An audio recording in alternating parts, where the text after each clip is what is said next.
Welcome to Forward Progress on this Monday, October 30th, post Week 8 edition. We've got an action-packed show. We'll be breaking down some takeaways of the week that was, including all the impactful injuries, many at quarterback, and we're going to preview Monday Night Football as well as take a look at the market and how it's developing. If you're not already, please subscribe, hit the notifications bell so you don't miss any of the content. Also, smash the like button. It helps boost us in the algorithm. Of course, none of this would be possible without our sponsor, Pinnacle. Pinnacle is the world's sharpest sports book and available to bettors in Ontario. Find out what the pros have known for the last 25 years. Everyday competitive odds, your trusted sports book. Bet smart, bet Pinnacle. Must be 19 plus in Ontario. With that being said, I'm your host, George Solfidis, and I'm excited to get this show on the road. I'm joined on Mondays by Suma, pro sports bettor, creator on the Hammer Betting Network, and Cleve TA plus EV bettor, cleveanalytics.com. And guys, I found my way into the chat comment. I didn't know how to do this before, so I'm getting everybody riled up early and going. But let's start off with the Sunday night football game. The Chargers win 30-13. Suma, let's start with the Chargers. Herbert looked great. Do you think that was just a given because, the Bears seem to be a get-right spot for any quarterback? Yeah, probably so, especially with the way that the Bears defense has been tackling. So, there were so many screens and quick throws that turned into much longer gains than if the defense was able to tackle. So I think that, yes, the Chargers offense looked much better, and you couldn't really feel that they were missing Mike Williams and Gerald Everett and their starting center, because I think that they had a very decent game plan where they got the Bears defense into space and then really benefited a lot from all those tackling issues. Cleve, unless you haven't been watching Chargers games, you'll notice that Justin Herbert has something going on with his middle finger on his non-throwing hand. He had two tough games against the Cowboys and Chiefs, who have good defenses. Do you think that middle finger has been bothering him, or just two bad games against two good defenses? That's all you can read into it. Yeah, it's hard to say. I think it's a combination of both, but it probably does take a little bit of getting used to with that finger issue. And, he's getting a little bit more comfortable. And I think Austin Eckler was obviously coming back from injury a couple games ago, and even last week was limping around, so he didn't look healthy. But last night looked a lot better, especially in the screen game, which he was kind of Herbert's favorite security blanket the last couple of years. So I think all of those things, plus the Bears defense just not being capable of really stopping anybody. They've benefited the last 2 weeks of playing outdoors in cold weather and windy weather against a backup in Brian Hoyer and against a Cousins in really windy weather. So maybe some of their numbers were masked a little bit. So I think a combination of all of that led to Herbert performing well last night. And they had to. If they lost that game, I think Brandon Staley would have been gone today. So it was a win or go home game, and they stepped up to the plate. So good for them. Well, the Chargers are going to rip off 3 wins in a row now, and we're all going to get excited about them until the next time they go down. Suma, are the Bears the worst team in the NFL with Bagent as their quarterback? Is there a team that they're not a dog to on a neutral field with him? Wow, very good question. The way the Giants offense played yesterday might make a case, even though they would probably not be dogs against the Bears. But yeah, it was kind of rough because I thought there were a few decent shots that he took. The first one to Donald Mooney, and then they were not able to even stay in field goal range, so shot themselves in the foot. And then I think in the second half, when there was pressure on Bagent, when he was forced to air it out, the mistakes compounded and Chargers were able to undercut some of the routes. I also thought that when he was throwing to the far side of the field, a lot of these out routes were not with a lot of zip. So I think that any quarterback with more arm talent would have had less interceptions yesterday. Yeah. But we now have 2 data points, one against the Raiders with an A-dot of 2.5 or so, where they had a very good mistake-free game plan, and it was enough to beat the Raiders. And then yesterday against a Chargers offense that was able to score points, they were suddenly severely limited on offense. All right. Before we get into the rest of the takeaways, we are going to have a discussion about how we approach trade deadline week, who might be available, who should be a seller, who should be a buyer. And if you guys see a trade that breaks, just post it in the comments and we'll have a live discussion about it. Let's start off with you, Cleve. Bengals and 49ers. I guess I just want to start with the Bengals offense. Did you get Bengals from last year vibes or what? Is it time to start to massively bump up this Bengals offense again? Yeah, you have to. I mean, that was I had the good thing with a lot less 4:00 games is I can put them all on one TV in the quad box of the YouTube TV. So I was able to watch every game at the same time. And every time I looked up, it was just Burrow completing beautiful passes. I mean, that was one of the more impressive performances from a quarterback, just in terms of accuracy, putting everything on the money. Every third down, the ball just never hit the ground on his side of the ball. So he was beyond impressive. And so, yeah, I think after the bye, getting T. Higgins back and him playing like that against, supposedly one of the best defenses in the NFL, who knows with Steve Wilkes back there in San Francisco, what he's doing. But it's still good defense. And you would have figured with that offensive line, they could have been susceptible to the pass rush, but he was on fire. And so now, yeah, you pretty much have to go back to your priors coming into the season with Burrow in this offense, because just what he did yesterday was as impressive as any quarterback I've seen maybe all year. It was just unbelievable. So that team is definitely going to be a dangerous one here going forward, as long as they fix their defense, because their defense, for all that we are praising the Bengals offense, they did, they turned over Purdy a couple of times with some bad interceptions, but otherwise, I mean, he had a 62% success rate on offense. And in fact, the Niners, the Bengals were number one in success rate on the entire slate at 57%, and the Niners were number two at 53%. So it's not like they didn't move the ball. They had a weird game plan of, they didn't give McCaffrey any rushes for whatever reason. They went away from him a lot, but when they threw the ball, if it wasn't an interception, it was Ayuk or Kittle wide open. So yeah, the Bengals offense is back, but I still think that their defense needs a little bit of work here. Suma, your BFF, who I very much enjoy his interviews, thinks this Bengals defense is really good. I am very, very concerned about it. How about San Francisco's defense? Is there a concern there? They've been lit up 2 games in a row now, 3 losses in a row entering the bye. Is San Fran's defense not this iron curtain that we thought it was? It's definitely a step below last year's version, I would argue, because they have some really glaring tackling issues that was not there last year. And for whatever reason, their defensive line is not able to finish. I'm not an expert. I don't know whether that's something that you might be able to clean up scheme-wise with, I don't know, stunts, twists, and all that stuff, basically creating more space so that guys have better paths towards sacks. But they are generating pressure, but they cannot finish. And if they cannot finish, their back seven is not that high quality that they probably can really stick towards tight coverage and create coverage sacks. I don't think that the Niners defense is built like that. They're really built that their front 7 can control the line of scrimmage. Fred Warner is probably the best linebacker in the game. But if they cannot control the line of scrimmage, if they cannot finish, their secondary can be exposed in games like these against good passing offenses. I still think it's a very good defense, but I think the tackling issue and the finishing issue up front, for whatever reason that is, makes it one step below last year's version. Nick Bosa said something that flew under the radar last week, and I don't know. I don't want to read into it as discontent, but he said something along the lines of, we were able to get a lot of pressure with 4 men last year, and I wonder if they're not adjusting well enough, or don't like the defensive scheme that Steve Wilkes is dialing up, especially with blitzing.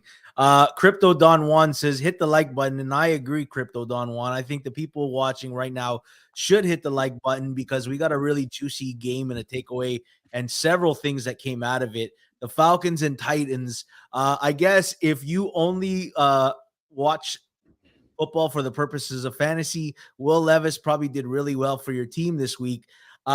Cleve, he was probably better than expected, although he wasn't 4 touchdowns good or dominant or anything like that. But you brought up an interesting conversation in our chat before the show in the morning about how QBs starting their first game, it seems like the whole roster takes a bump up, and we see this this dynamic where everybody wants to play a little bit harder for this new QB. Unpack that for us.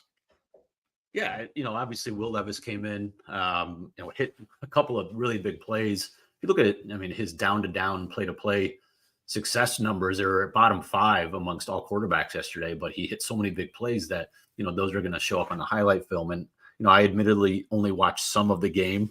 I did see his throws this morning. There was actually a couple plays. There was one big drop that was about a 30-yard pass, wide open. There was a couple really close near misses on the sideline. So he actually played better than I think some of the underlying numbers might tell you.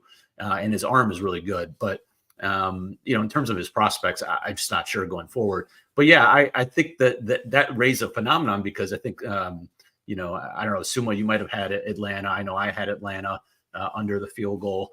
And I know some others did. And, it's one of those things where we, a lot of times these backup quarterbacks are coming in and people, all the money's going up against them and the lines are moving and they come out. Not only do they cover, but they win outright. And it's been going on. I just thought anecdotally since COVID, the pandemic hit, because that was happening a lot where these starting quarterbacks would go out testing positive and then the backups would come in, the lines would shift 5-6 points and those backups would not only cover, but they went outright. It was really frustrating if you're on the right side of the CLV.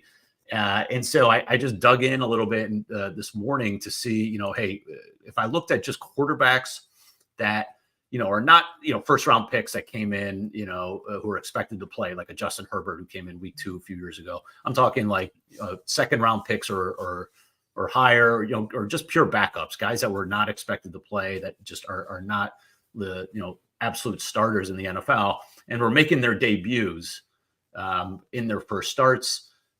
I see that there was 27 quarterbacks since 2020, and they've gone 17, 8-2 against the spread.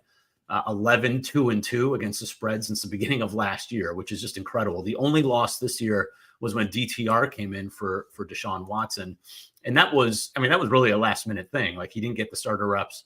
It was Sunday morning. People still thought Watson might play. So even if you excuse like the kind of emergency, starter type of situation, when a guy knows midweek or early in the week that he's going to play, these backup quarterbacks are just over exceeding expectations. And I think, you can't really quantify it, but I think it's a couple of things. One, maybe the market just over corrects, but then also, as you mentioned, I think the team around them just steps up their play. They know that they've got a backup in there, that all the players have to, make sure that they're doing their job and doing it well, can't take plays off, all those sorts of things. They rally around the backup. You get a lot of that. So play steps up. And then I just think the opponents, they usually don't have film at all, maybe back from college days, but you have nothing to really go off of from a schematic or film standpoint. So it's tough to prepare. And I think defenses just, take a breather because they think, oh, the backup's coming in. We don't necessarily have to go all out. I don't know. I think it's a combination of everything, but it's just a unique phenomenon that's been happening for 3 years now. And we're probably going to get a similar situation this week with Jaron Hall, potentially with the Vikings coming in, and that's a scary situation if you want to fade them, just because they just continually step up, these backup quarterbacks. So it's just something to keep an eye on, and for me personally, not to just jump head first when we think that a starter is going to be out. Maybe wait till the market overcorrects and go the other way. You just know Vrabel gave an epic speech about rallying around your quarterback and next man up and got the troops ready. But Suma, Cleve talked about market overreacting to a first start, but then people see a good start like this, and is it possible that the market now overreacts and says, oh, Levis is actually a lot better than I thought, and maybe there is a come down after this? How do you read the situation? Guys, just real quick, we have a trade happening. The Giants are sending Leonard Williams to the Seahawks. Whoa, Leonard Williams. Oh, Monster. For a 2024 second round and a 2025 fifth round pick. Yeah, wow, that's pretty impressive. Seattle's defense, it wasn't great yesterday, but they've been a lot better this year.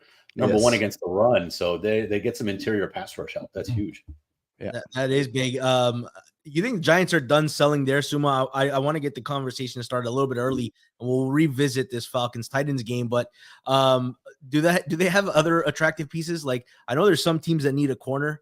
Dory Jackson might be a name that they put out there. Do you think the Giants are done selling in any way, or is there anything left on the bone for people to want to pick at? Yeah, Dory Jackson's probably a good call because their young corner Deontay Banks is also already playing very decent. So I think that the Giants will be in sell mode. Like, there is nothing left for them this season. Yes, Daniel Jones is coming back, but they just don't look like a team that's going to compete for a wild card spot later in January. So yeah, I'm really surprised that the Seahawks are making this deal, but I'm not surprised that the Giants are probably in sale mode right now.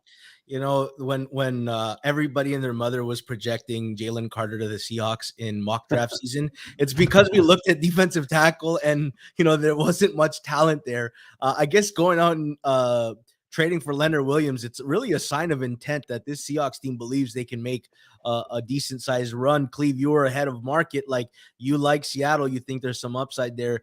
You like this move to go all in? Yeah. I mean, why not? I think that they're a little bit better than market. Again, Geno Smith is not playing as well as he was as he was last year. In some spots though, he has, at Detroit, he was awesome. So there are times even in that last drive against the Browns, he's made a bunch of plays, but they're not far off. I mean, I think there's enough pieces there. Look, they've got young talent. They've got young corners. Obviously, Walker and Charbonnet at receiver. JSN at receiver, or running back and JSN at receiver. So they got the two young tackles. So they're already a young team. They don't necessarily need a ton of draft picks per se this season. It's just more about, hey, let's fill it in with some veterans. And you're not giving up. The thing about the NFL, which is interesting, is because of the salary cap constraints, you don't need to trade much in terms of draft capital for these veterans. You can get good players for mid-round picks. Leonard Williams is a little bit unique because he's younger than most that get traded, but a second and a fourth isn't the end of the world. And he's under contract, so he's going to be there for a while. He's a nice piece inside, and they lost Owusu. Is it Owusu, their defensive end? Didn't play yesterday, so they got Boye Mafe, who's played well, but they don't really have a ton of pass rush help. That's the one thing they're missing is getting pressure on the quarterback. And so I think it's a good trade. And I think Seattle is, with San Francisco struggling, they probably think they got a shot at the division. And you've got the Rams obviously now with maybe Stafford out. I like Dallas and Philly, but they're not overwhelming. And, Detroit, they've already beat Detroit. So why can't they win the NFC? I mentioned, I think a week or two ago, that they're, definitely a dark horse to win the NFC and go to the Super Bowl as long as Geno, settles down with some of these mistakes. But I think they definitely have the talent to get there. Beat Gamer 99 says Saquon available, and I'm just thinking it's going to be wild when Leonard Williams tackles Saquon Barkley in the hole this weekend, like from teammates to opponents, all in one week. Let's go back to the Falcons Titans, Suma. Yeah. Arthur Smith was at a news presser today. He's discussing his decision to stay with Heineke, even though Desmond Ridder cleared the concussion protocol. He said he was thinking of Ridder's health and erred on the side of caution. But when a reporter asked a follow-up question, if Desmond Ridder is cleared and healthy this week, is he starting? Jason, pull this up. This is how Arthur Smith responded. I gotta see where he's at. So that's all the best I can give you. I gotta see where he's at. I gotta see if that's the best thing for this team this week. Obviously, it's not something concerning long term. He's got a lot of good things, but we got to find a way to go win this game. So whether if it's Taylor, that's what we'll do. But my concern is Dez, and obviously long term. Got back out there. I don't think he's ready. And sometimes it has nothing to do with just medically. It's everything else that goes with it. So, all right. So he sounded very non-committal there on who his quarterback is. He's promised us Wednesday we'll know who the starter is. I almost think this is the perfect situation where you don't want to bench Ritter because you'll kill his confidence. But if you can use health and precaution as an excuse to give Heineke a 1-game audition, do you think that we might get Taylor Heineke this weekend? I think it's a real chance because you just gotta watch the second half. I mean, that offense was night and day with Heineke in there, and it was not a game state where they were chasing like 3 scores or something. They were pretty much in the game, like 1 or 2 scores up until late in the fourth quarter, and Heineke made a lot of more a lot more tough throws down the field, throws more accuracy. Didn't really wasn't that frantic in the pocket like Witter, and he also had a better sense of pressure arriving. So yeah, I mean, when the Falcons signed Heineke in the offseason, like everyone knew, okay, they will try Witter, but if it doesn't work out, Heineke is like the perfect backup quarterback. And now he seems like the perfect backup quarterback. I mean, throw him in there. That offense will work. Defense is fine. They have a very easy schedule. They can easily make the playoffs with Heineke under center. So why not throw out Heineke there and save your season? I mean, to be fair, it's also the 3rd season of Arthur Smith. So another season with bad quarterback play, no playoffs, won't taste very well. Well, Cleve, probably Ritter's not the long-term answer, and neither is Heineke. And maybe Heineke is the better short-term answer. And they probably want to win this division. It's very winnable this year.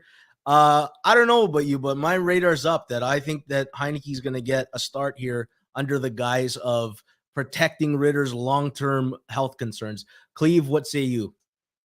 Yeah, absolutely. And to me, Heineke is definitely an upgrade. I don't think it's even close.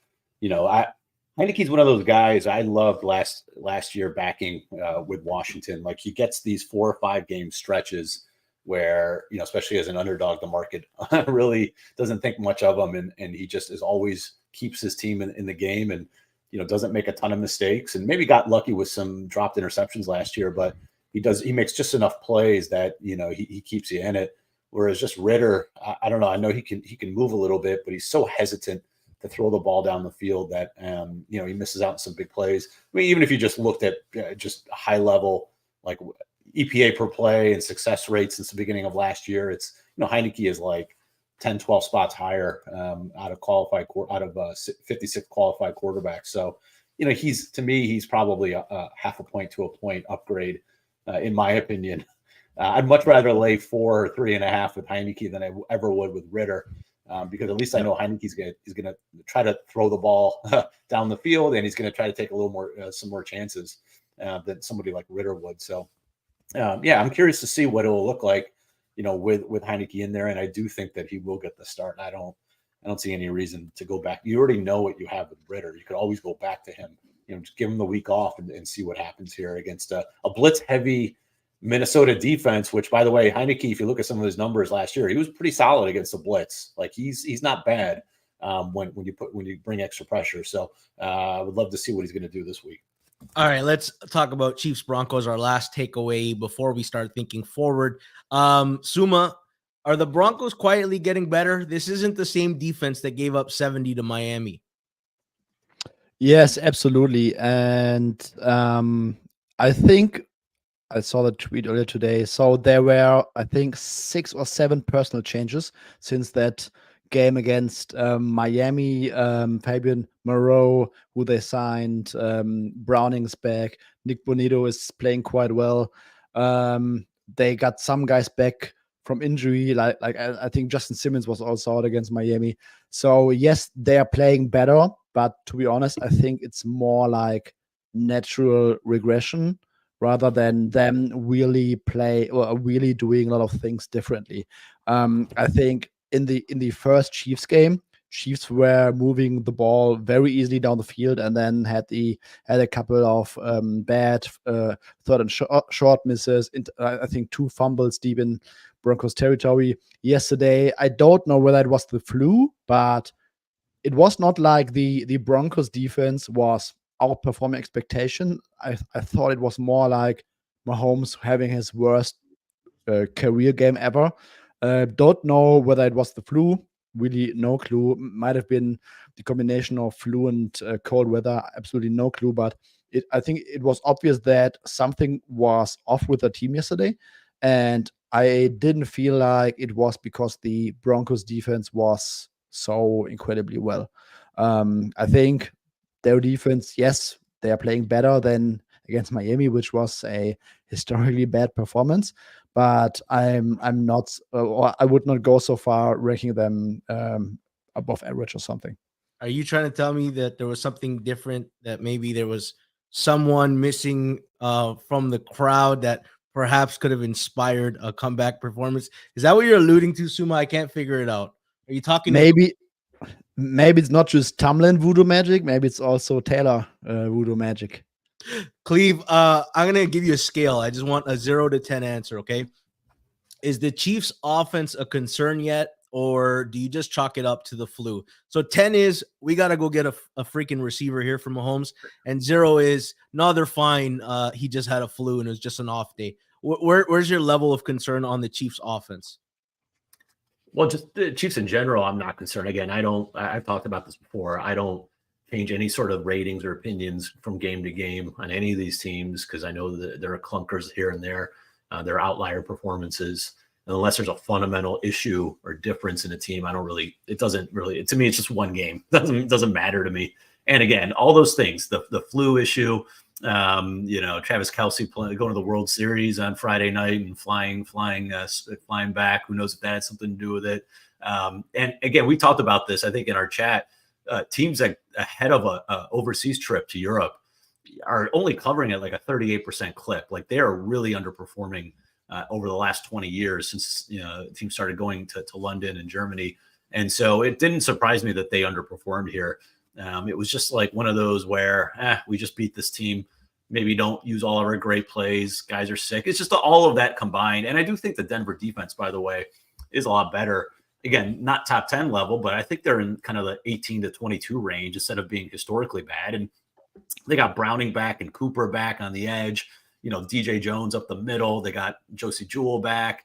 And another thing they did is they pushed out Damari Mathis as the number 2 corner, who's literally the worst cornerback in the NFL by any metric. I mean, he just has been getting destroyed all year. And so, Moreau, who's not great, he's at least serviceable. All those little things, I think, combined led to that.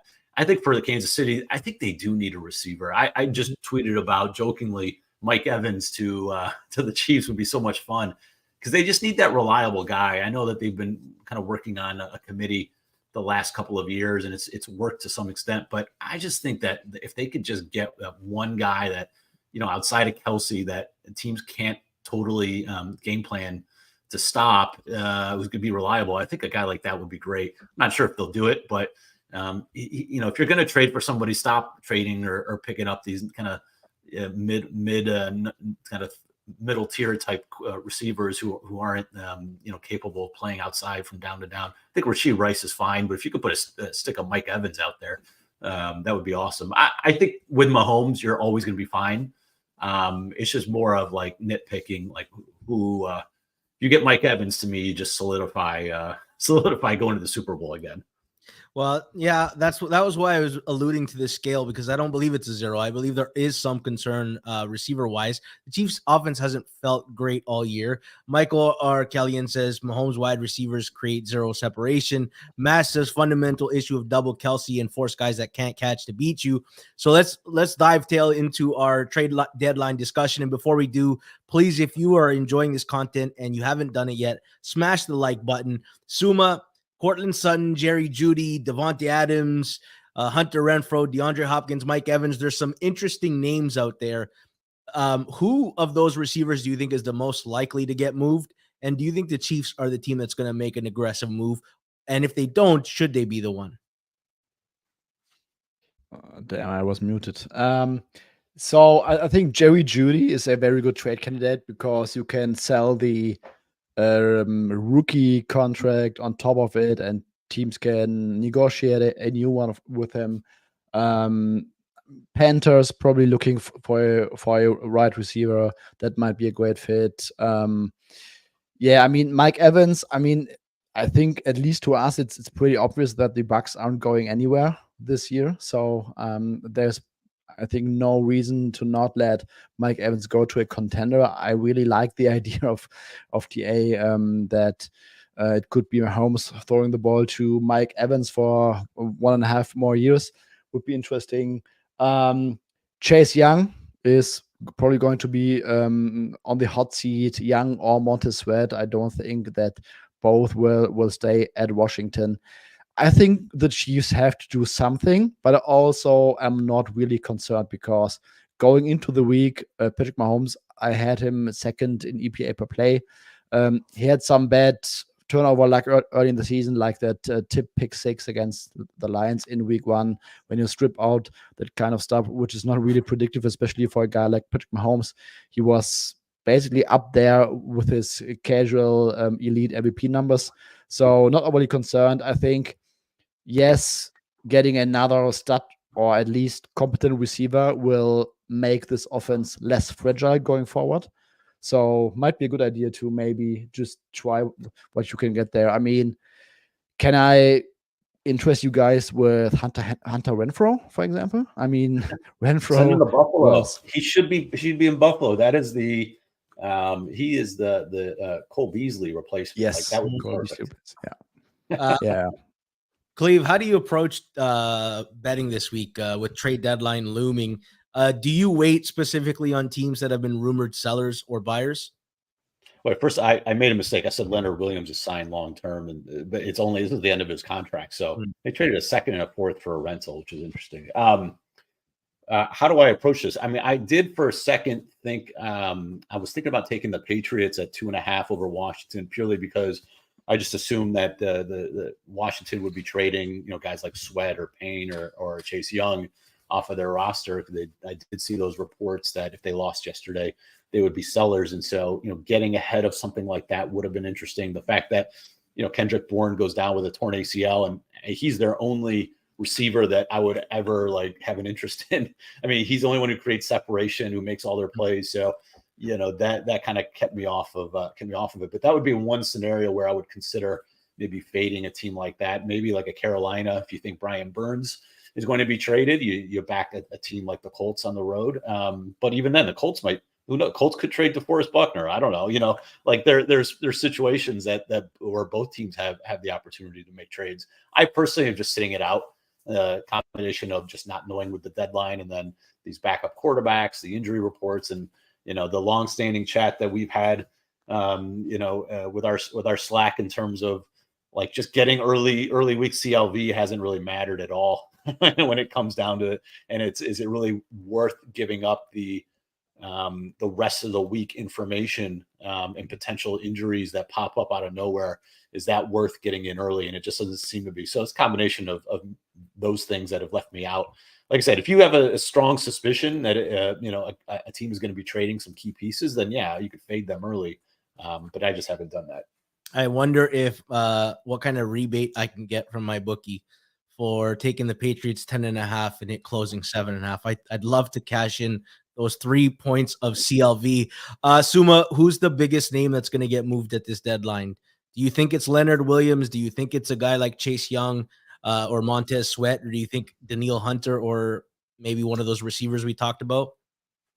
I think Jalen Johnson might be underrated because there are some teams, especially in the other conference, like I think the Ravens could use another corner. I think the Bills are in desperate need of another corner. I mean, even the Bengals, we talked about it, their defense is not good at all. They need a safety. Can we get them a safety? We can get him a safety and put Dex Hill full-time in the slot or something.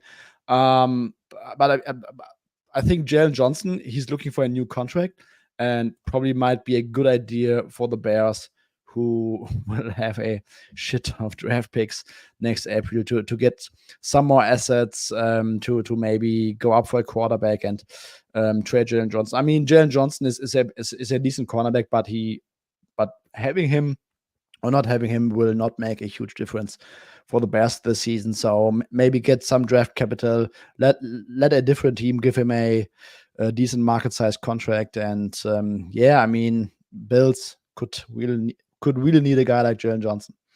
I'm not as tapped into the Cardinals organization as Cleve is, but I think Buda Baker and Hollywood Brown could be two interesting trade candidates to come out of there. You talked about, Bengals needing a safety. And you talk about the Chiefs needing a receiver. Hollywood Brown kind of fits the Chiefs model in what they look for in a receiver. Cleve, do you have a biggest name you think will get moved at the deadline, or did we already see it with Leonard Williams? I think Brian Burns and Mike Evans would be the two biggest names. I think those two have a real shot just because of their contract situation and the team's not going anywhere. An underrated name that no one will talk about is Josh Uche from the Patriots. I heard some rumblings. He's a really good kind of under the radar pass rusher. No one really talks about him. He had 12 sacks last year, ton of pressures. He was one of the higher graded PFF edge rushers this year. Again, good pressure rates. He's more of a situational guy. He's been hurt, but that's a guy, if he's healthy, I know he missed a game yesterday. Who knows if that was to protect him from a trade or not? But if he's able to go, that's a guy that you could probably get for kind of a bargain. And you wouldn't, instead of a guy like Payne or a guy like Sweat or Young or Brian Burns, that I think can get you what you need and you won't have to pay a lot for. So that's a guy under the radar. You talked about cornerback. I mean, I think the Lions could use a cornerback. We'll see tonight, but they're a team that, if a Jalen Johnson's available, I don't know if they'll trade in division, but I mentioned, again, a guy like Dante Jackson, who's just, he's fine for Carolina as a veteran, like just somebody who you can at least stick out there and not worry about too much is somebody that I think could be a move. But I think that there's going to be some interesting names. I mean, we're starting to see more and more trades occur. A lot of we'll trade you this veteran and a 7th round pick for your 6th round pick type of swaps. Like we see that a lot. It's something that the analytics folks love. Andrew Berry and the Browns have done a lot of that, where you kind of move up from one round to the next, or move down one round with a tradable player. So we might see a handful of those. I mean, a guy like Darius Slayton. That's another thing. Like the Chiefs, I could see taking a shot at Darius Slayton, right? Like somebody in the chat put Chiefs signed Sammy Watkins, which made me chuckle. Because it's so true. Like that's what they do. They just keep going after these kind of either washed up receivers or just mid receivers that no one wants and think that they stick them with Patrick Mahomes. They'll be fine, like the Richie James of the world. It's funny. So somebody like that, I think there could be a handful of names that we don't expect. I will say, I was looking through the teams. There's not as many sellers as I thought. There's so many teams that are bunched up. There's not as many kind of completely out of it that are looking to tank type of teams. Like the Bears probably at the top of the list, but there's not many of those out there. So I'll be curious to see who really is trying to win, and who is sticking with it. Like, are the Titans going to trade DeAndre Hopkins now that they've got potentially their quarterback of the future, and they want to see, hey, maybe we want to keep Hopkins for the rest of the year to see if how good Will Levis is. We don't want to trade all of our receivers and have them thrown to nobody. So it's interesting to see how teams will react to stuff like that. Yeah, Fries is excited for this trade deadline. I think we're all excited. If you are also excited and you haven't yet, please hit the like button. Let's look at forward-looking games, and let's start off with the game of the week that's at 9:30 a.m. if you're in the Eastern time zone. Dolphins and Chiefs. I love how literal German writing is. My banner name is Dolphins in the best team in German, which is pretty. You don't have to know German to understand. Please do it again. No, Sumo, why don't you tell me the correct way to say what I just did? Delfine sind das beste Team. Yeah, they are the best team. Javon Holland is in concussion protocol. It looks like he's getting a little bit better. Xavier Howard, I think they've been holding him out for this game. For the Chiefs, not much other than Willie Gay, which is maybe notable because they've also lost Nick Bolton for a while. Let's start off with you, Suma. This is the third time the Dolphins step up in competition, and we're seeing a line under 3. This time it's on a neutral as opposed to being on the road. Is it as simple as Dolphins are not as good as they are, and anytime I can get a really good team under the 3, I have to? Or is this game got a little bit more pause for you? Tough handicap, I would argue, because I think that the linebacking group from KC might get exposed in this game. The Chiefs defense has been playing really, really well, but I need to go through their schedule. I don't think they have played, or I don't think they needed to match the speed of Jalen Waddle and Tyreek anywhere close so far. So I think this might be the week where the Dolphins are going to have some success. But on the other side, I think it's also a crazy bounce back type of spot for the Chiefs offense. I would expect that they come out with their A+ game. It's a very important game for playoff seeding. I think Mahomes is also very good when under a field goal on the 15 spread. and 4 against the spread, less than a And field goal. also, Or a dog. also 16-3 straight up, winning by 10 points per game after a loss. So some trends going for them here. But yeah, I mean, it's going to be a great matchup. And I also laughed just from a football entertaining perspective that Terran Armstead is going to be back. Connor Williams will likely be back in the starting formation. So the Dolphins should be extremely healthy in this one. And the Chiefs are just looking at injuries at linebacker. So could be a game where both sides are going to be somewhat healthy. Cleve, you walk up to a well, you pull up the bucket, and there's a stack of money in it. And then the next day, you walk up to that well and you lift up a bucket, and there's a stack of money in it. You took the Buffalo Bills under 3 against Miami 2.5. You took Philadelphia in the same spot. Cleve, are you going back to that well one more time to find a stack of money? Dolphins are the Chiefs are under a field goal favorite against the Dolphins. Are you tempted by this, or is this one a little different? I'm tempted, but it's a little different because the Bills and the Eagles had front fours that can get pressure without blitzing, and we know that Kansas City needs to blitz. Spagnuolo can't help himself. And then you leave your corners on an island against those receivers. That would scare me, just from a stylistic standpoint. But again, as Suma mentioned, 15 and 4 against the spread for Mahomes in his career when you're laying less than a field goal or a dog, and it just makes sense. Like all I really need is Mahomes to win. Like that seems very tempting. The handicap can't be that simple, but sometimes it is. I don't know. I haven't made a decision. I do think that there are some lingering effects from, if he had the flu or COVID or whatever he had. He didn't look good. He didn't look right yesterday. They played cold weather. Now you got to fly across the country. You got to fly overseas from Denver. I think, are they going early? I believe are they going early or late? One of the teams is going early. One of the teams is going late. I don't remember which one. The Chiefs are going I think Thursday, and they'll practice Friday, Saturday there. Dolphins are taking off right away. Okay, so I actually like the Miami. See that I like the Miami situation. Kind of like the Ravens did when they went overseas. I think going early, I don't understand. Like, I don't think there's a negative to going early. I think it's way more risky to go late. I'm not sure why you would wait, but it is what it is. So we'll see. I mean, there could be some lingering effects, and who knows? Like, let's say Mahomes so sick and he got worse that today and tomorrow he's just kind of resting up. Like, you never know the recovery. And that stuff is impossible to quantify. But just in terms stylistically, like I said, I like the Philly and the Buffalo matchup just because I thought the D lines could get pressure without blitzing. And I don't know. I mean, yeah, Chris Jones, maybe Karlaftis. We'll see. It'll be a tight one. To me personally, it's either Kansas City or pass. If you ask me today, but it doesn't mean I'm taking Kansas City yet. So I'll just kind of sit and wait and run through some of the numbers and see what the Kansas City or what the Miami injury report looks like. So on the O-line, you'll know better than me. So Armstead's definitely out, right? Well, he's eligible. What do we have? He's eligible. We don't know. Connor Williams was active, did not play. I think they held him out for this game. Robert Hunt came out and would have played, I think, if we didn't have a lead in the second half. And Kendrick Lamb returned at halftime and played after that. I guess the only real question is Armstead.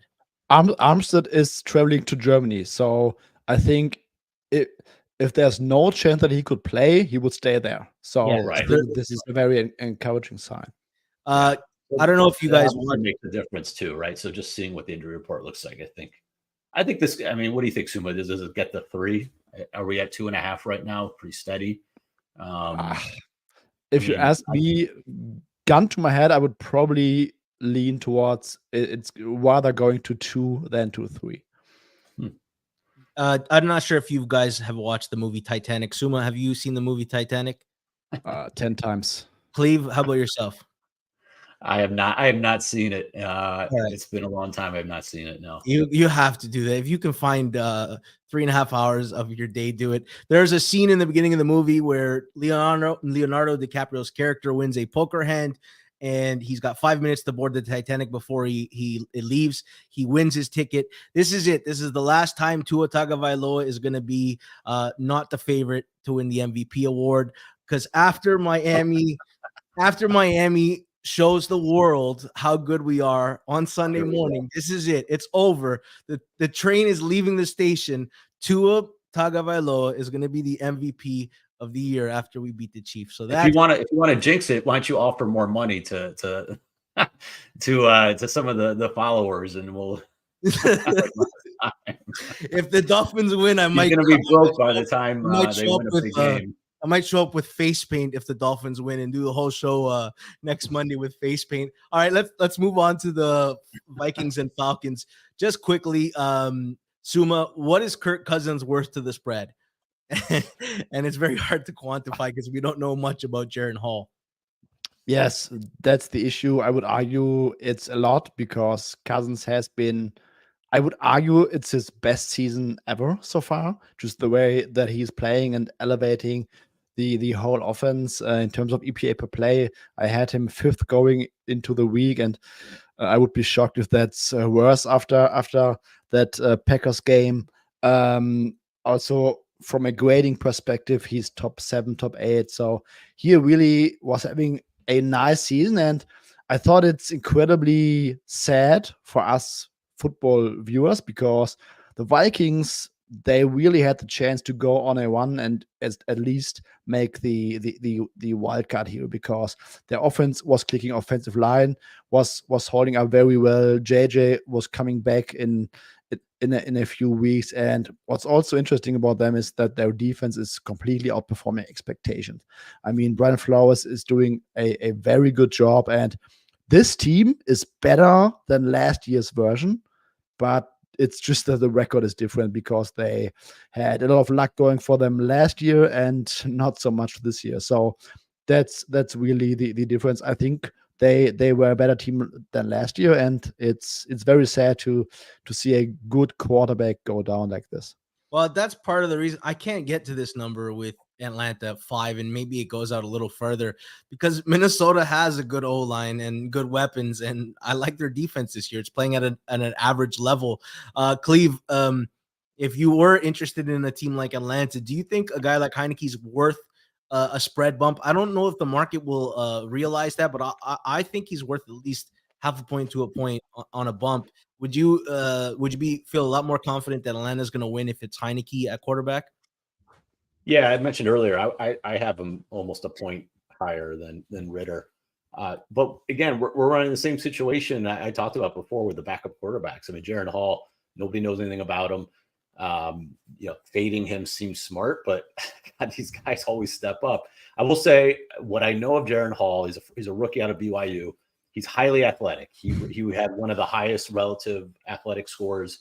I think he ran like a 4.6 40. I remember in preseason, again, because I'm a nerd and I watch all preseason games and I bet on preseason. He was awful throwing the ball, like horrendous. I think he completed about 50% of his passes, and he played the entire preseason. But he ran a lot. And at least if I'm going to back a backup quarterback like this, someone who's got some legs, who can make plays, who doesn't, maybe has one read and then takes off, and, they tell him, like, just don't turn it over. And then you just hope that the Minnesota defense keeps, the Atlanta offense, no matter whose quarterback is got a ceiling, right? Like, they're likely not scoring 30 points. They don't even want to. I think Arthur Smith just wants to keep games low scoring, keep it tight, and run it as much as possible. And the Minnesota defense is top 5 or 8 in rush defense. Like, they're playing really well. So I think they could keep this game low scoring enough to keep it competitive. And then you hope a guy like Hall, they just tell, one read and then just take off. Don't even like risk it. So I would say, like, I would be hesitant to lay the points just because of what I've seen historically and some of those other factors. But I just don't know. Like, I hate having no information and just guessing Yeah. quarterback. That's why it makes me mad that I backed the Falcons. I thought I was getting a good number. I thought it would close like 3.5, and I'd just get a nice little number. But it didn't even close 3, right? It closed 2.5 or 2, and so the market was smart to back Will Levis there. So I don't know. I'm not really sure how to handicap someone like Hall. Suma, Grady Jarrett's done for the season for Atlanta. The Titans had some success running the ball, which I thought the Falcons had been a pretty underrated defense this year. Is that a big injury that's worth keeping on your radar? Or is it just, a defensive tackle, not that doesn't do anything for the spread, nothing to consider? It doesn't do a lot for the spread, but I think it might do for their defense going forward, because their run defense has been better than their pass defense. They were giving up a few big plays already before that Will Levis game. And I think if you take away some of the pass rushing presence on the interior, Calais Campbell might be playing a little bit more inside now. So I just think that it might have a domino effect on that defensive line. And they might also be in the market for another defensive lineman, for instance, because they are a little bit thin along at edge. And if you maybe get another, I don't know, edge guy like Chase Young, maybe Josh Uche, and then Calais Campbell can play more inside, and Uche rushing the passer, maybe some trade like this. But I feel like the Falcons defense, they have been playing better than last year, but they cannot lose pass rushing guys. All right, let's Sunday we've got a treat, right? We get to start with. Can I step in real quick, George? Yeah. I don't mean to interrupt. No, go for it. Sorry. You know who's going to have to step up with Grady Jarrett out? Calais Campbell. Producer Jason's favorite player, David Onyemata. Sorry, I had to send a story out there. All right, we can move on. All right, we start Sunday with the Chiefs Dolphins. We end Sunday with the Bills and Bengals. This is 4 of the 5 best teams in the AFC. We got a treat. I'm surprised the line has gotten all the way out to 3. Cleve, are you surprised that this number's there? And are you tempted by the Bills getting a whole field goal here?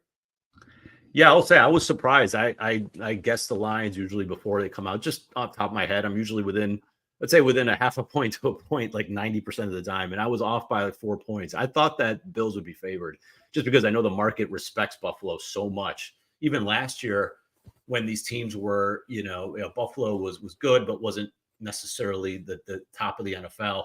And Cincinnati was on a hot streak. And with the DeMar Hamlin game, I think Buffalo closed as the favorite, right? I think they were 2.5 or 3. And so I thought it would be something similar to that. I thought that Buffalo would be, and they took money throughout the week. I thought it would be like, 1.5 to 2 in favor of Buffalo. And then when I saw Cincinnati favored by 2.5, that kind of took me back. So to me, you can never get me to take Cincinnati here just after that performance. I think they're a little bit inflated just based off of that performance. But I'm also worried now that as we talked about before, that Burrow and this offense is back to where they were season ago. So to me, this is prime Buffalo teaser candidate. Get me to 8.5. I'm not going to worry. I don't want to worry about anything else with the spread. Just give me Buffalo getting over a touchdown and a teaser, and I'll be happy. Now I'm not even worried about the side. Suma, how do you move forward with the Bengals? Do you scrap all the data for offense minus last week, but keep all the data for defense, just considering there hasn't been a material change? Is it as simple as that?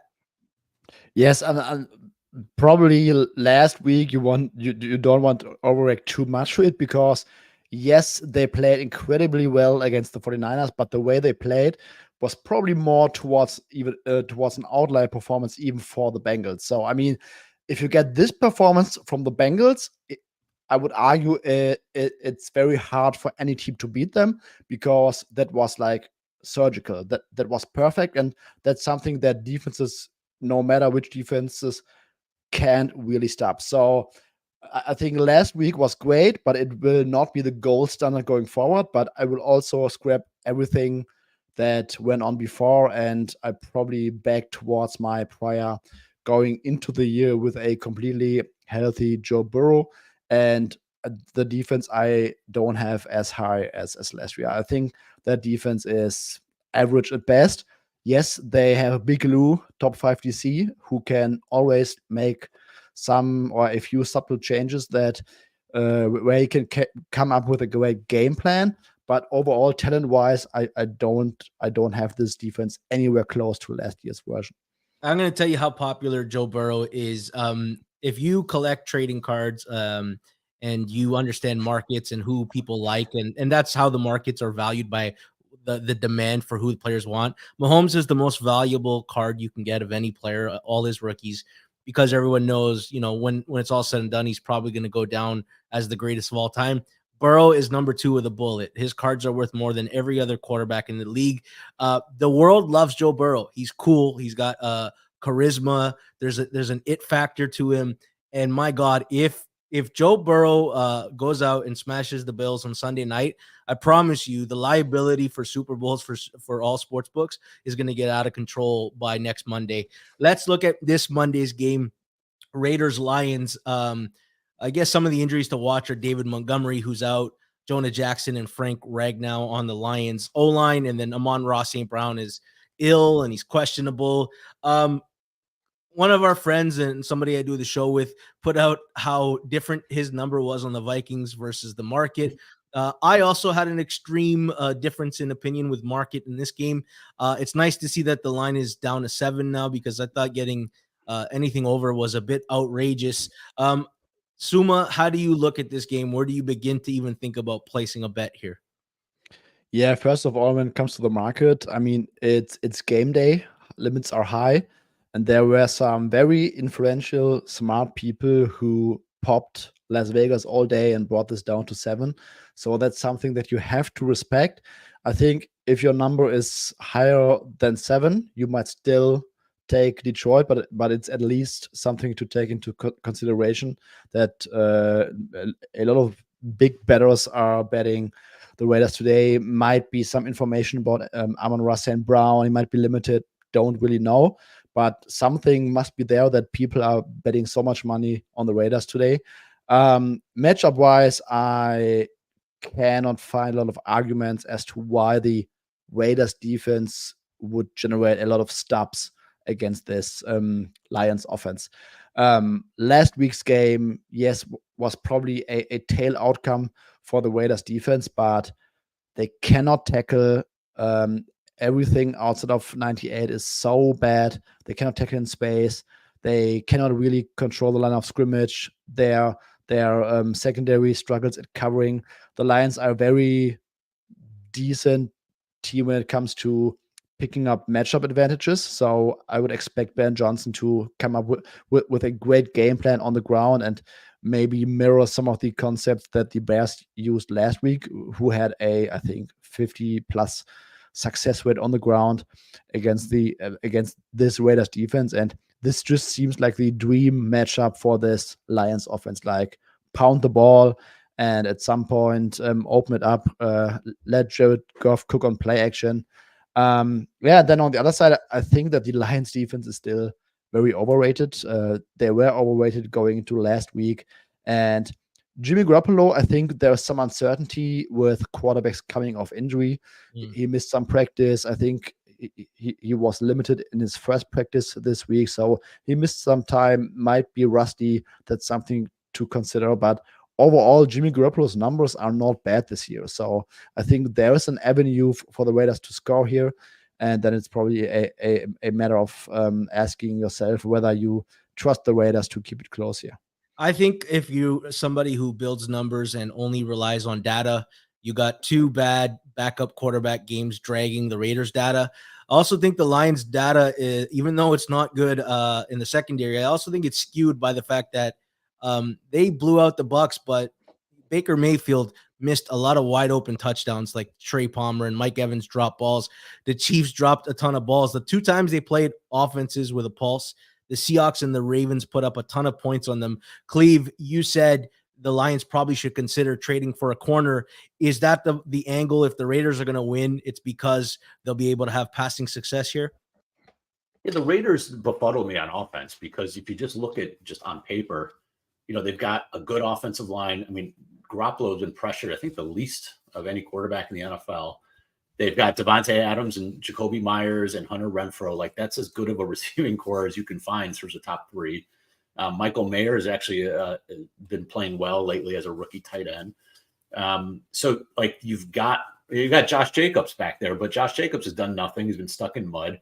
Garoppolo just isn't consistent. He's turning the ball over in key spots. And so, they haven't scored more than 19 offensive points in any game this year. They scored 21 against New England, and we know that 21 came on that safety by Mac Jones. So and that was against some bad defenses like Denver, and there's some other teams that they easily could have scored against, and just Green Bay is another that they just couldn't really open things up. But at the same time, I wouldn't want to, be laying a lot of points against a team like this that can score in the back door, et cetera. But to me, I don't know how.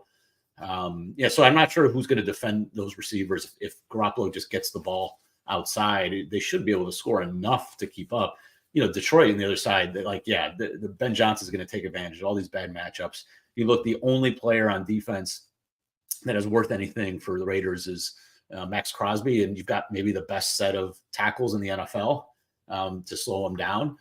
And offensively, defensively, what the Raiders do is Patrick Graham just keeps everything in front of him, plays very soft. They have allowed the lowest percentage of explosive pass plays in the NFL for a reason, because everything is designed to keep underneath and just tackle, which to me sets up for a huge Sam Laporta game.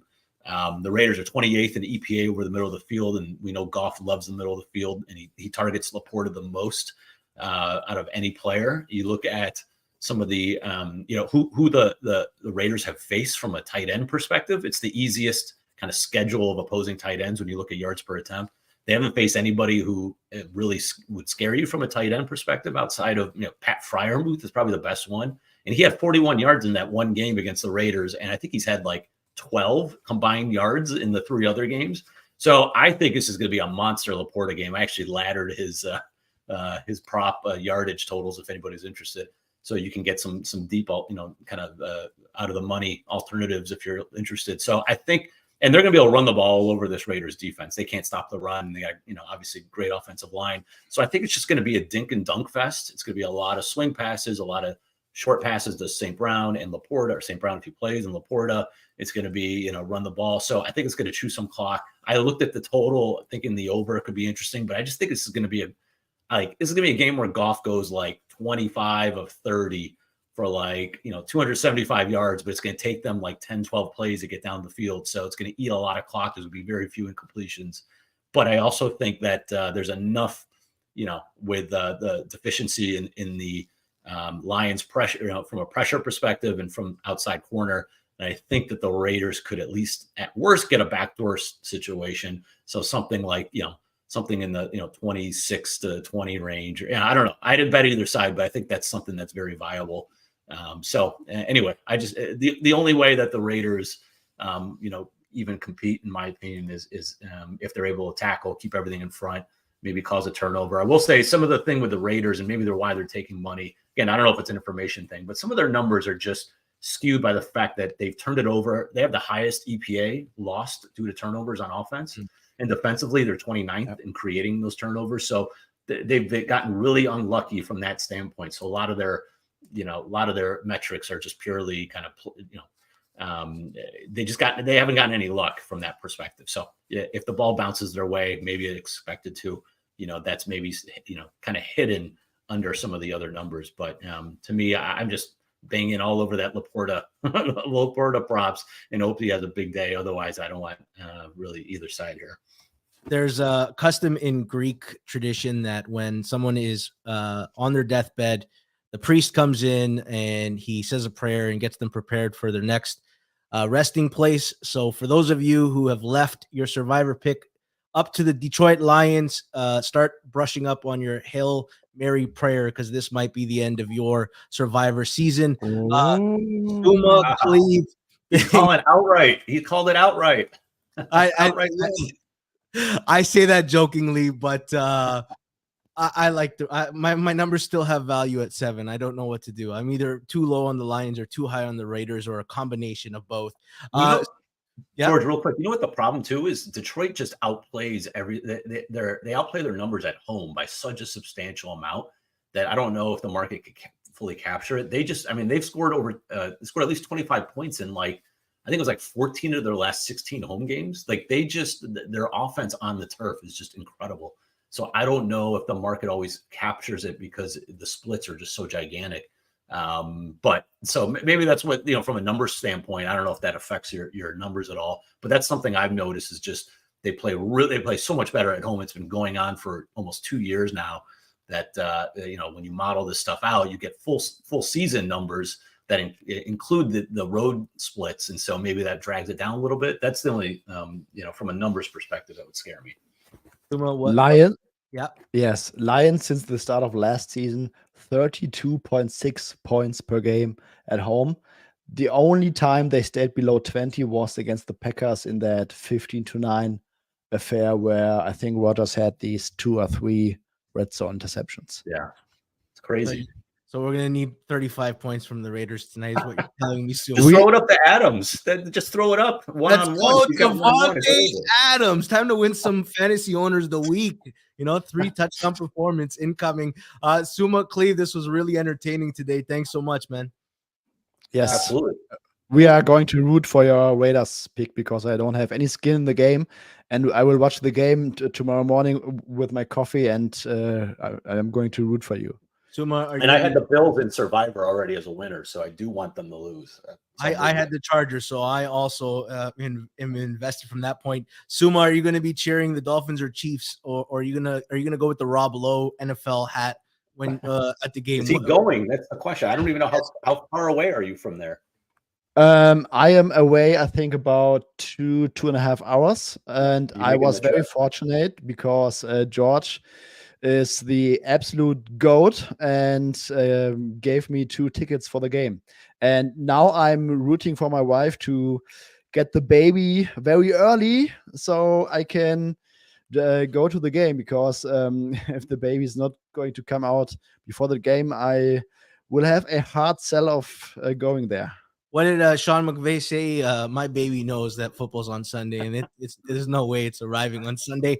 It looks like Justin Fields' injury, he may not go, and the market might be moving on New Orleans and getting over the 7. Some information before we go out the door. We'll be back again tomorrow at 2 o'clock with myself and Sharp Clark to break down some film, recap the Monday Nighter, and give you the first Thursday night preview. You won't want to miss it. Please like before you leave the stream. That's it for me. Thanks to Suma. Thanks to Cleve TA. Thanks to producer Jason. And thanks to you, the audience. Until next time.